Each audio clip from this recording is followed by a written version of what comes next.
মুস্তাজাবুদ দাওয়া বানিয়ে দিয়েছে। আহমদ ইবনে হাম্বল তো অবাক, তুমি মুস্তাজাবুদ দাওয়া রুটিওয়ালা, আমি এত বছর হাদিস পড়াই, আমিও তো মুস্তাজাবুদ দাওয়া না, তুমি দোয়া করলেই সব কবুল হয়ে যায়? যুবক বলে, নাম আনা মুস্তাজাবুদ দাওয়া, আমি আমার জীবনে যত দোয়া করেছি কবুল করে নিয়েছে কে? সব দোয়া কবুল করে নিয়েছে আল্লাহ, একটা দোয়া ছাড়া। কি সেই দোয়া?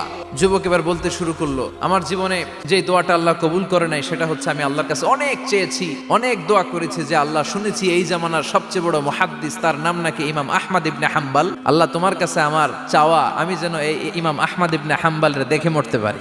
আহমদ ইবনে হাম্বল আবেগপ্রবণ হয়ে গেলেন, চোখের পানি ছেড়ে দিলেন, বললেন, যুবক তোমার এই দোয়াটাও কবুল হয়ে গিয়েছে, আহমদ ইবনে হাম্বল তোমার দরবারে ছুটে এসেছে।